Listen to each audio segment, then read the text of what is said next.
অনেকে জিজ্ঞেস করে যে আমার সোলার হচ্ছে এত ওয়াটের, এত এম্পিয়ার বা এত ভোল্টেজ, আমি এটার জন্য কত এম্পিয়ারের চার্জ কন্ট্রোলার ব্যবহার করতে পারি।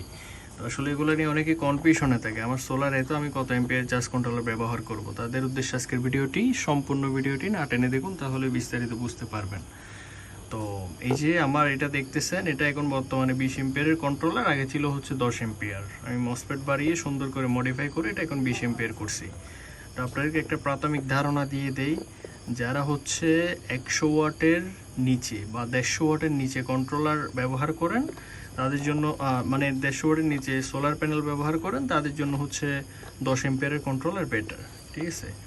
যারা হচ্ছে 200 ওয়াটের বেশি অথবা 300 ওয়াটের কম সোলার প্যানেল ব্যবহার করেন তাদের জন্য হচ্ছে 20 এম্পিয়ার কন্ট্রোলার মোটামুটি ঠিক আছে।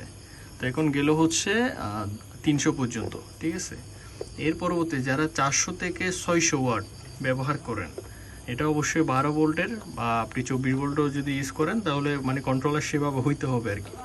কন্ট্রোলার যদি বাইপাস থাকে, যেমন হচ্ছে 24 ভোল্ট 12 ভোল্ট দুইটাই অটো মানে সার্ভিস দিতে পারবে, তখন হলে আপনি ইজিলি নিতে পারেন, ঠিক আছে।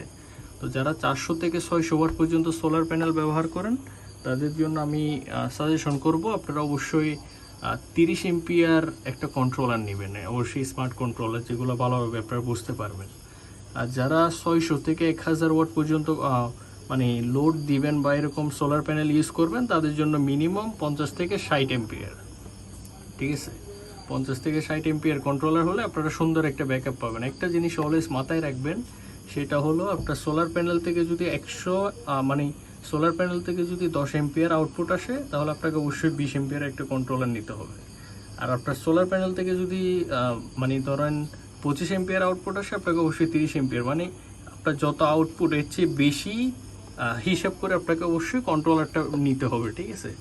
আমি 220 ওয়াট যেটা সোলার প্যানেল, এটার জন্য এখন 20 এম্পিয়ার কন্ট্রোলার এটা ব্যবহার করতেছি।